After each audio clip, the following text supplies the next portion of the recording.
Hello, my name is Gavin Baltus, and welcome to my Pecha Kucha presentation. It is without question that North America's unique wildlife has had a major impact on human cultures, that the diversity of this life has resonated with the numerous human societies which have called this continent home. From the bald eagle to the bison and raven, there have been a clear influence by this continent's ecology on its people. Wild New World by Dan Flores looks at the history of the relationship between wildlife and humans in North America, how it has evolved and changed since its inception, and how said history has led to the current status quo. He analyzes both our impact on American ecology as animals and the influence that America's ecology has on us as people.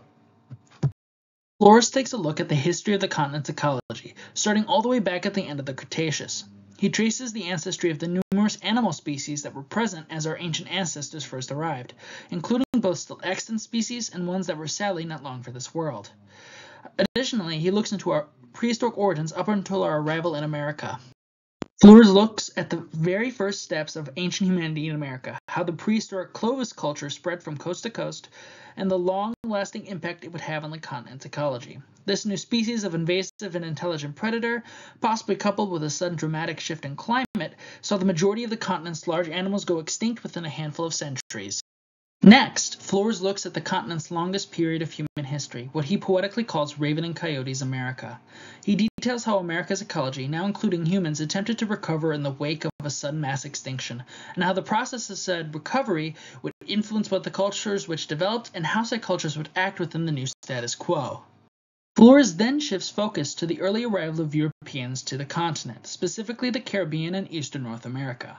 How the cultural ideas born from their ecological interactions back home would influence how they interacted with America's ecology, and how the Europeans' arrival and the invisible killers they brought with would spell the tragic end of Raven and Coyote's America. Flores continues focusing on how the Europeans' preconceived cultural notions of wildlife influenced how they view the animals of this new world.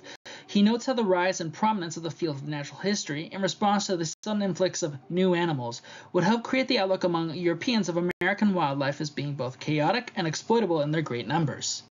This pairing of natural history and capitalistic exploitation, Flores notes, that would drive Europeans into the unexplored western reaches of North America.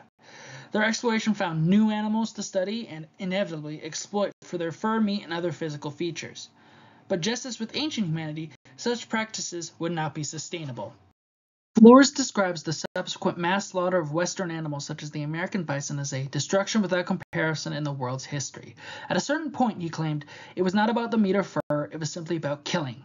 Even as the people noticed that wildlife numbers were dwindling, few either believed or cared that the animals they were hunting would die out and leave the wild silent.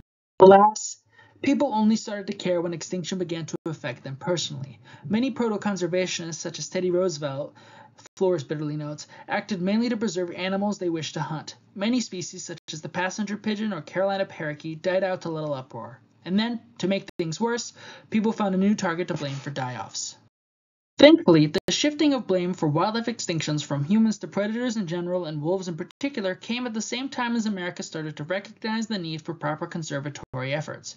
As Flores explains it, despite continual cultural resistance to the idea that wolves were anything but destructive killers, the evidence just didn't support such a reality.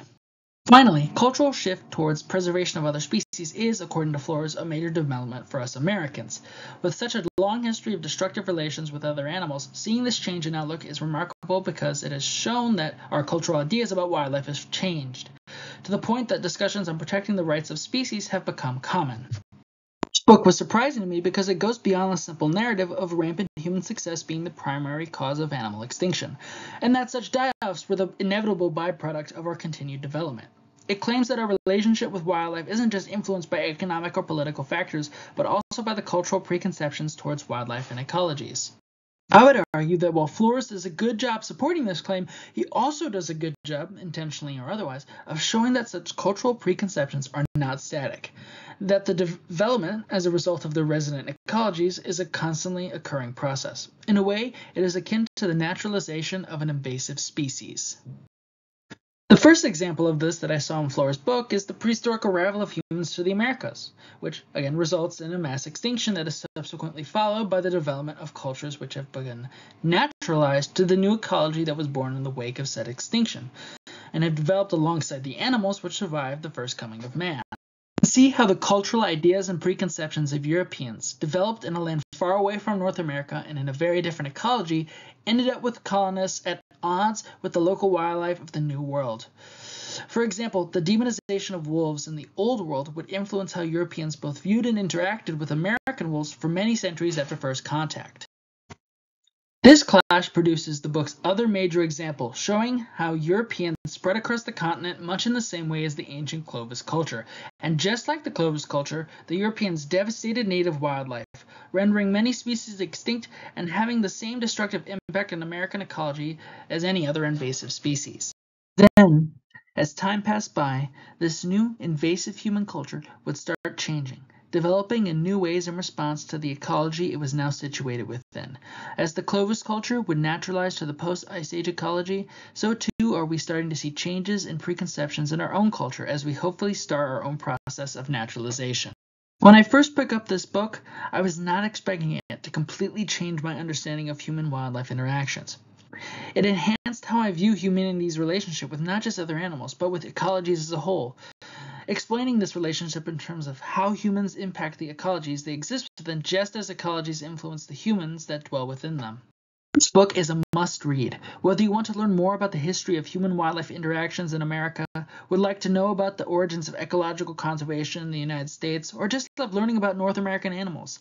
And when reading through it, please consider how deeply intertwined humans are with our ecology, even as we strive to distinguish ourselves from the rest of nature.